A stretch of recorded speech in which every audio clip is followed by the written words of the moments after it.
Assalamualaikum warahmatullahi wabarakatuh. Kami dari kelompok 11 akan mempresentasikan populasi dan sampel.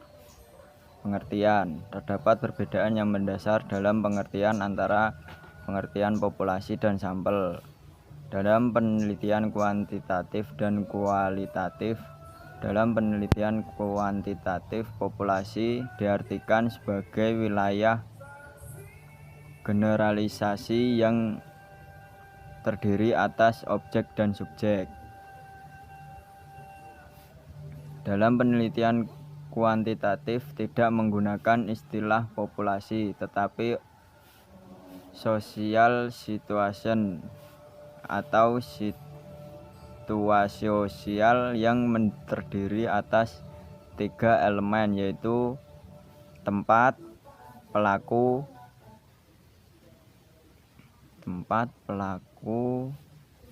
dan yang berinteraksi secara sinergis. Tetapi sebenarnya objek penelitian kuantitatif juga bukan semata-mata pada situasi sosial yang terdiri atas 3 elemen tersebut, tetapi bisa berupa peristiwa alam, tumbuh-tumbuhan, binatang, kendaraan, dan lain-lain. Ya, sekian dari saya. Terima kasih. Akan dijelaskan lagi oleh teman saya. Dalam penelitian kualitatif tidak menggunakan populasi, karena penelitian kualitatif berangkat dari kasus tertentu yang ada pada situasi sosial tertentu, dan hasil kajiannya tidak akan diberlakukan ke populasi, tetapi ditransferkan ke tempat lain pada situasi sosial yang memiliki kesamaan dengan situasi sosial pada kasus yang dipelajari. Sampel dalam penelitian kualitatif bukan dinamakan responden, tetapi sebagai narasumber atau partisipan, informan, teman dan guru. Dalam penelitian sampel dalam penelitian kualitatif juga bukan disebut sampel statistik, tetapi sampel teoritis, karena tujuan penelitian kualitatif adalah untuk menghasilkan teori. Selanjutnya, teknik pengambilan sampel. Dalam penelitian kualitatif, teknik sampling yang digunakan adalah purposive sampling dan snowball sampling. Seperti telah dikemukakan bahwa purposive sampling adalah teknik pengambilan sampel sumber data dengan pertimbangan tertentu. Lincoln dan Kuba 1985 mengemukakan penentuan sampel dalam penelitian kualitatif atau naturalistik sangat berbeda dengan penentuan sampel dalam penelitian konvensional atau kuantitatif.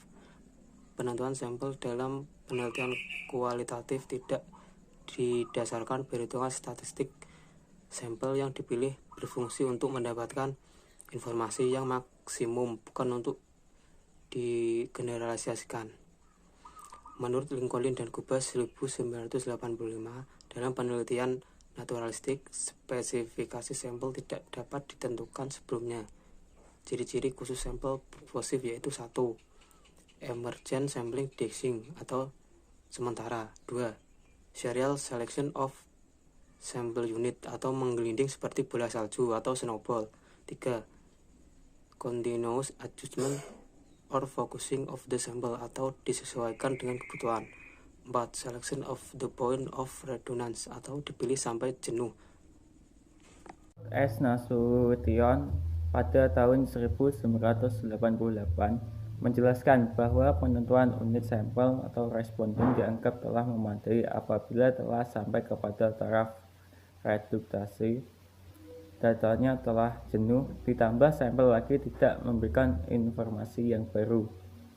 Artinya bahwa dengan menggunakan sumber data selanjutnya boleh dikatakan tidak lagi diperoleh tambahan informasi baru yang berarti. Dalam proposal penelitian kualitatif, sampel sumber daya yang dikemukakan masih bersifat sementara. Namun demikian, pembuat proposal perlu menyebutkan siapa-siapa yang kemungkinan akan digunakan sebagai sumber data. Ya, Faisal pada tahun 1990 dengan mengutip pendapat Sparkley mengemukakan bahwa situasi sosial untuk sampel awal sangat disarankan suatu situasi sosial yang di dalamnya menjadi semacam muara dari banyak domain lainnya. Selanjutnya, dinyatakan bahwa sampel sebagai sumber data atau sebagai informan sebaiknya memenuhi kriteria sebagai berikut.